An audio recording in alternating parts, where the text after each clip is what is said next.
This brings us to the first exercise for Module 7. In this exercise, you are asked to use the given potential failure modes and corresponding annual probability of failure and average life loss values to calculate and plot the total APF and average annual life loss, including the individual life safety risk.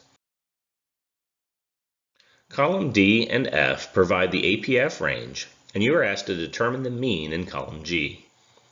This can be done by either taking the square root of the product of the lower and upper range of the APF, or by using the geomean function in Excel, where number 1 is the APF lower and number 2 is the APF upper. After dragging the formula down, here are the results for the APF means. For column K, you will do the same thing to determine the mean from the average life loss range given in columns H and J.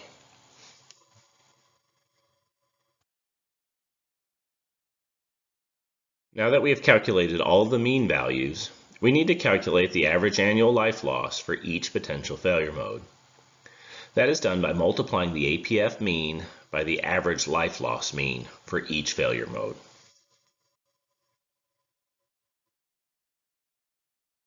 Drag the formulas down and you get the values shown here for average annual life loss. Now it's time to calculate the APF total, the average annual life loss total, and N bar. The APF total is the sum of all the mean values in column G. The average annual life loss total is the sum of the mean values in column L. And then the weighted average incremental life loss is equal to the average annual life loss total in H18 divided by the annual probability of failure total in H17.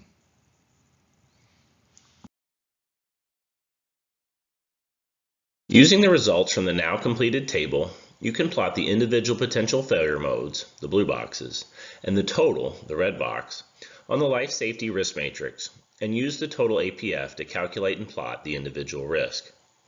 Note that you can drag and drop the text boxes on the exercise sheet.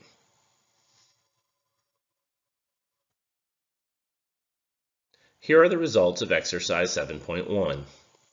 Note that PFM1 plots in the same box as the total. The individual risk probability is calculated by multiplying the APF by the 0.7 given to us from LifeSim, and the result is best represented by the probability range of 1 times 10 to the minus 3 to 1 times 10 to the minus 2.